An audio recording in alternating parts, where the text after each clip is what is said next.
Hello friends, જય શ્રી ગણેશ. બધાને સ્વાગત છે તમારા બધાનું મારી ચેનલ ગુજરાતી કિચનમાં. તો આજે આપણે બનાવશું કુલ્ફી, એ પણ એકદમ નવી રીતે અને નવા સ્વાદમાં. ખૂબ જ ટેસ્ટી બને છે. તો કાજુ બદામની કુલ્ફી તો આપણે બધાએ બહુ ખાધી અને બનાવી પણ આજે આપણે આપણા દેશી કાજુ એટલે કે સિંગદાણાની એકદમ ક્રીમી એવી કુલ્ફી બનાવીને તૈયાર કરશું. ના તો એમાં દૂધનો ઉપયોગ કરશું, ના તો મિલ્ક પાવડર કે ના તો મલાઈ, કોઈ જ વસ્તુનો ઉપયોગ કર્યા વગર માત્ર 2 થી 3 વસ્તુથી આપણી આ કુલ્ફી બનીને રેડી થઈ જાય છે. તો ચાલો બનાવવાનું શરૂ કરી દઈએ. તો અહીંયા આ કુલ્ફી બનાવવા માટે મેં એક નાની વાટકી જેટલા સિંગદાણા લીધા હતા. એને મેં આગલે દિવસે સાંજે પાણીમાં પલાળી દીધા હતા. તો નોર્મલ આપણે ઘરના પાણીથી જેને પલાળવાના છે, આપણે એમાં ગરમ પાણી કરવાની કોઈ જ જરૂર નથી. આપણે આને એમનેમ સાદા આપણા નળમાં જે પાણી આવે છે એનાથી પલાળી દેવાના છે. તો તમે જોઈ શકો છો બીજે દિવસે સવારે સરસ એવા આપણા સિંગદાણા ફૂલી ગયા છે. તો જો આવી રીતે ફોતરું કાઢશું ને, તો જેમ આપણે કાજુ ઉપરથી ફોતરું ઉખડી જાય છે ને, એવી જ રીતે આપણે આની ઉપરથી ફોતરું ઉખડી જશે.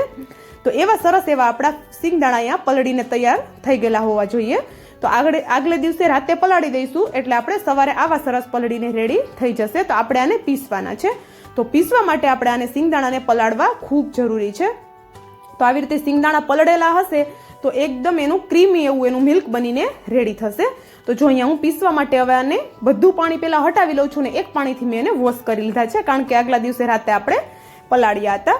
તો જો હવે બધું પાણી હટાવી અને આ મિક્સરના જારમાં એને હું લઈ લઉં છું અને આપણે આને પીસવાના છે. આપણે અહીંયા ફોતરા કાઢવાની પણ કોઈ જ જરૂર નથી સિંગદાણામાંથી. તો જો અહીંયા આપણે સિંગદાણા એડ કરી દીધા છે જારમાં, અને આપણે એમાં હવે જેમ જરૂર પડતી જશે ને એમ પાણી એડ કરતું જવાનું છે. અને આને આપણે આવું પીસીને તૈયાર કરવાનું છે. તો જો હું તમને બતાવું કે અહીંયા મેં કેવું પીસીને આ મિલ્કને રેડી કર્યું છે. આ કુલ્ફીમાં આપણે એક્સ્ટ્રા ઉપરથી કોઈ જ મિલ્કનો કે મિલ્ક પાવડરનો ઉપયોગ નથી કરવાના. તો આપણે જે આ સિંગદાણા છે એનું જ આપણે મિલ્ક બનાવીને રેડી કરવાનું છે. તો તમે જોઈ શકો છો આવું એકદમ સરસ એવું આપણે આને પીસી લીધું છે. અને ફોતરા આપણે નથી ઉખડ્યા, કારણ કે જો આપણે ફોતરા ઉખડવાની અહીંયા કોઈ જરૂર પણ નથી, કારણ કે આનું ટેક્સચર જો ફોતરા રાખશું તો એકદમ જે માવા મલાઈ આપણે કુલ્ફી ખાઈએ છીએ ને એના જેવું આવશે, એના જેવું એનું લુક આવશે. તો જો અહીંયા આપણે બધું જે આપણે મિલ્ક બનાવ્યું છે આ તપેલામાં લઈ લીધું છે અને તમે જોઈ શકો છો આવું આપણે એને વાટી લેવાનું છે. તમને આ દરદરું દેખાતું હશે પણ આ વધારે દરદરું નથી, એકદમ એ સોફ્ટ થઈ ગયેલું છે, કારણ કે આપણે સિંગદાણાને પલાળેલા હતા. તો જો અહીંયા સિંગદાણાને પીસવામાં મને આ નાની વાટકી જેટલા પાણીની જરૂર પડી હતી. તો તમે તમારી રીતે પાણી એમાં જેટલી જરૂર પડે એ પ્રમાણે થોડું થોડું એડ કરતું જવાનું છે. એકારે વધારે પાણીનો ઉપયોગ આપણે નથી કરી લેવાનો. અને હવે મેં શું કર્યું, અહીંયા એક તપેલામાં મેં પાણી ગરમ થવા માટે પહેલેથી રાખી દીધું હતું. તો નીચે કોઈ પણ સ્ટેન્ડ રાખી અને આવી રીતે આપણે ઉપર તપેલી રાખી અને આપણે આને કૂક કરવાનું છે 10 મિનિટ સુધી. જો અહીંયા આપણે આને સીધું ગેસની ફ્લેમ પર રાખશું તો આ આપણું જે મિલ્ક બનાવ્યું છે, આપણે જે બેટર બનાવ્યું છે તે ફાટી જશે અને તેનો કલર પણ ચેન્જ થઈ જશે. તો આપણે આને આવું જ રાખવાનું છે, કલર પણ ચેન્જ નથી કરવાનો અને એકદમ પ્રોપર એવું એને પકાવવાનું છે. તો એના માટે શું કરશું કે આવી રીતે નીચે ગરમ પાણી કરીને ઉપર આપણે આ તપેલું રાખવાનું છે. તો આપણે આ સ્ટીમ ઉપર આને પકાવશું. તો વચ્ચે વચ્ચે આપણે એને હલાવતા રહેવાનું છે. તો 10 જ મિનિટમાં સરસ એવું આ કૂક થઈ જાય છે. અને જો તમને આમાં ફ્લેવર માટે તમારે કાંઈ એડ કરવું હોય તો તમે કરી પણ શકો છો, પણ એ ક્યારે એડ કરવાનું એ હું તમને આગળ જણાવી દઉં. તો જો અહીંયા આવી રીતે સરસ એને વચ્ચે વચ્ચે હલાવતું જવાનું છે અને આને સરસ એવું 10 મિનિટ સુધી આપણે કૂક કરવાનું છે. આ કુલ્ફી બનાવવામાં આપણે વધારે કોઈ સમય પણ નથી લાગતો, સામાન પણ કોઈ વધારે નથી લાગતો અને ખર્ચો પણ અહીંયા આપણે એકદમ ઓછો એવો જ આવે છે. તો અહીંયા એકદમ ઓછા ખર્ચામાં એકદમ હેલ્ધી એવી આપણી કુલ્ફી બનીને રેડી થાય છે. અને ગેસની ફ્લેમ આપણે ફાસ્ટ રાખીને આપણે આને પકાવવાનું છે, કારણ કે નીચે જે પાણી આપણે રાખ્યું છે એ જેટલું ઉકળશે એટલું જલ્દી આપણું બેટર કૂક થશે. તો જો અહીંયા વચ્ચે વચ્ચે હું એ રીતે એને હલાવતી જાઉં છું અને આપણે આને સરસ એવું 10 મિનિટ સુધી તો કૂક થવા જ દેવાનું છે, જેથી કરીને એનો બધો કાચો ટેસ્ટ નીકળી જાય. તો જો આવી રીતે વચ્ચે વચ્ચે ફેરવતા રહેવાનું છે. એકવાર તમે આ રેસીપી ચોક્કસથી ટ્રાય કરજો, કારણ કે ખાવામાં એટલી બધી ટેસ્ટી લાગે છે ને કે મજા જ પડી જવાની છે. અને હવે આપણે આમાં મીઠાશ માટે ખાંડ એડ કરશું. તો અહીંયા હું 1 વાટકી જેટલી ખાંડ એડ કરું છું. ખાંડ તમે અહીંયા તમારા ટેસ્ટ પ્રમાણે વધારે કે ઓછી કરી શકો છો, પણ આપણે ઠંડી વસ્તુમાં થોડી ખાંડ એક્સ્ટ્રા એડ કરશું, કારણ કે ઠંડુ થયા પછી તે વધારે ગળ્યું નથી લાગતું, એટલા માટે અહીંયા થોડી ખાંડ આપણે વધારે એડ કરવાની છે. અને જો ખાંડને પણ આપણે આ બેટર સાથે સરસ એવું મિક્સ કરી અને ઓગાળી લેવાની છે. તો બેટર આપણું સરસ એવું ગરમ થઈ ગયું છે હવે, એટલે ખાંડ આપણે એડ કરશું એટલે તરત જ આપણી ખાંડ ઓગળી જશે. તો આવી રીતે ફેરવતા રહેવાનું છે ખાંડ એડ કરીને, એટલે સરસ એવી ખાંડ આપણી ઓગળી જશે. તો જો અહીંયા હવે આપણી ખાંડ પણ સરસ એવી ઓગળી ગઈ છે, બેટર થોડું આપણું ઢીલું થયું છે. તો આપણે તેમાં આ કુલ્ફીને ટેક્સચર આપવા માટે અહીંયા શું કરશું કે 2 ચમચી જેટલો કોર્નફ્લાવર એડ કરશું. તમે અહીંયા કોર્નફ્લાવરની જગ્યાએ મિલ્ક પાવડરનો ઉપયોગ પણ કરી શકો છો. મિલ્ક પાવડરનો ટેસ્ટ પણ આમાં ખૂબ જ સરસ આવે છે, પણ મેં અહીંયા કોર્નફ્લાવર યુઝ કર્યો છે કારણ કે બધાના ઘરે આરામથી મળી જાય છે. તો કોર્નફ્લાવરને પણ સરસ એવો મિક્સ કરી અને પાકવા દેવાનો છે.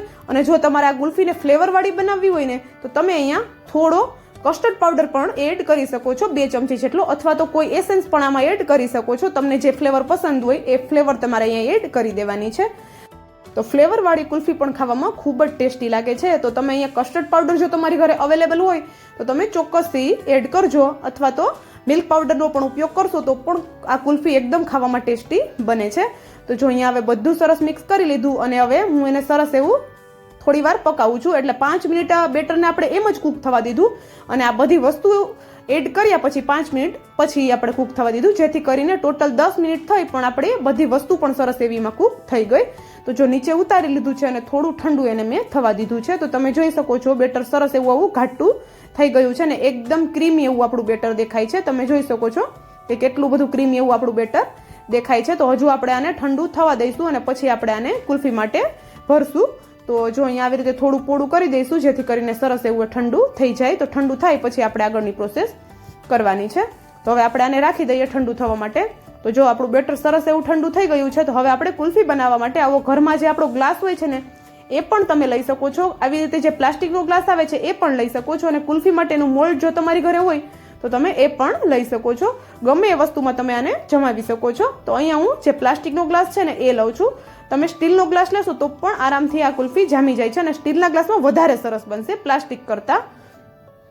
તો જો અહીંયા નીચે થોડા મેં કાજુ બદામ અને કિસમિસના ટુકડા એડ કરી અને ઉપરથી હું આ જે આપણે બેટર બનાવ્યું છે એ એડ કરી દઉં છું. અને અહીંયા જો હું થોડા પહેલાં સિંગદાણા કાઢતા ભૂલી ગઈ હતી, નહીંતર તમે આમાં થોડા સિંગદાણાના ટુકડા એડ કરશો આ બેટરમાં અને જ્યારે ખાવામાં આવશે ત્યારે ખૂબ જ ટેસ્ટી અને ક્રંચ આવશે, ખાવામાં ખૂબ જ મજા આવશે. તો આ જ રીતે આપણે બધા ગ્લાસ ભરી લેવાના છે. અને મેં અહીંયા એક નાની વાટકી જેટલા સિંગદાણા પલાળ્યા હતા, એમાંથી મારે અહીંયા 3 ગ્લાસ કુલ્ફી માટે ભરાય છે. તો અહીંયા આપણે 3 કુલ્ફી બનીને રેડી થશે. તો ખૂબ ઓછા ખર્ચામાં આપણી ઘરે જ એકદમ ઠંડી ઠંડી ટેસ્ટી એવી કુલ્ફી બનીને રેડી થઈ જશે, અને એ પણ એકદમ ઘરના જ સામાનથી. તો જો અહીંયા આવી રીતે અડધા ગ્લાસ મેં ભરી લીધા છે. તો હવે આપણે એની ઉપર એને ઠંડી થવા માટે રાખવાની છે. તો એની ઉપર આપણે એક પ્લાસ્ટિક પોલિથીન ઉપરથી કવર કરશું, જેથી કરીને અંદર બરફ ન જામે. તો ઉપરથી પણ મેં થોડા ડ્રાયફ્રૂટ્સ એડ કર્યા છે, અને આવી રીતે એક પોલિથીન લઈ અને આવી રીતે એને કવર કરી દેવાની છે. તો જો હું અહીંયા પોલિથીન ઉપર રબર લગાવી દઉં છું, જેથી કરીને એકદમ સરસ એવું તે કવર થઈ જાય. તો સરસ એવું આપણું એક ગ્લાસ કવર થઈને રેડી થઈ ગયો છે, અને ઉપર આપણે પોલિથીન લગાવવી ખૂબ જરૂરી છે, જેથી કરીને અંદર બરફ ન જામે. તો 3 ગ્લાસ ઉપર એવી જ રીતે હું પોલિથીન લગાવી દઉં છું. તો અહીંયા હવે મેં 3 ગ્લાસ ઉપર પોલિથીન લગાવી દીધી છે, અને હવે જે કુલ્ફી માટેની સ્ટીક આવે છે ને મેં એ લઈ લીધી છે. તો હવે એને આપણે અત્યારે જ આમાં સેટ થવા માટે રાખી દઈશું, જેથી કરીને ગુલ્ફીની હારે એ પણ સરસ એવી સેટ થઈ જાય. તો આવી રીતે તમે જોઈ શકો છો પોલિથીનમાંથી આપણે હોલ કરી લેવાનું છે અને સ્ટીકને આપણે તેમાં રાખી દેવાની છે, જેથી કરીને સ્ટીક પણ સરસ એવી એકદમ સીધી રહી જશે. તો ત્રણેયમાં એ જ રીતે હું સ્ટીક લગાવી દઉં છું, અને હવે આપણે આને સેટ થવા માટે રાખી દેવાની છે. તો તમે આને 4 થી 5 કલાક સુધી પણ રાખી શકો છો, અથવા તો સાંજે જો બનાવી હોય તો સવાર સુધી 1 રાત પણ તમે એને રાખી શકો છો. તો જો અહીંયા સરસ એવી આપણે બીજે દિવસે ચેક કરીએ છીએ તો કુલ્ફી આપણી સરસ એવી જામી ગઈ છે, એકદમ સરસ એવી બની ગઈ છે ટાઈટ. તો હવે આપણે આને ડિમોલ્ડ કરવાની છે. તો ડિમોલ્ડ કરવા માટે આપણે આમ જ આપણે આને નહીં કાઢી શકીએ. તો આપણે અહીંયા એક વાસણ ભરી લઈએ પાણીનું, અને એમાં આપણે આ થોડી વાર માટે ગ્લાસ રાખી દઈએ, જેથી કરીને એકદમ આરામથી આપણી કુલ્ફી ડિમોલ્ડ થઈ જાય. તો જો અહીંયા હવે આપણે એક મેં વાસણ ભરી લીધું છે પાણીનું, અને એમાં હું આ 3 ગ્લાસ રાખી દઉં છું. તો આપણે થોડી જ વાર રાખશું ત્યાં એકદમ સરસ એવી કુલ્ફી આપણી ડિમોલ્ડ થઈ જશે. તો હું તમને બતાવું હમણાં ડિમોલ્ડ કરીને કે આપણી કુલ્ફી કેવી સરસ એવી બની છે, એકદમ ક્રીમી, અને આમ જોતા તો આપને એવું જ લાગે કે આપણે અહીંયા માવા મલાઈ કુલ્ફી બનાવી છે. તો તમે જોઈ શકો છો એકદમ સરસ એવી આપણી કુલ્ફી બનીને રેડી થઈ ગઈ છે. સેટ પણ એકદમ સરસ એવી થઈ ગઈ છે. તો જો વિડીયો પસંદ આવ્યો હોય ને તમને, તો વિડીયોને એક લાઇક અને ચેનલને સબસ્ક્રાઇબ કરવાનું બિલકુલ નહીં ભૂલતા, અને બાજુમાં આપેલા બેલને પણ પ્રેસ કરી દેજો, જેથી કરીને આવી જ નવી રેસીપીની નોટિફિકેશન તમારા સુધી પહેલા આવે. તો અહીંયા આપણી એકદમ ટેસ્ટી મલાઈદાર ઇન્ડિયન કાજુની કુલ્ફી બનીને રેડી થઈ ગઈ છે. And thank you for watching.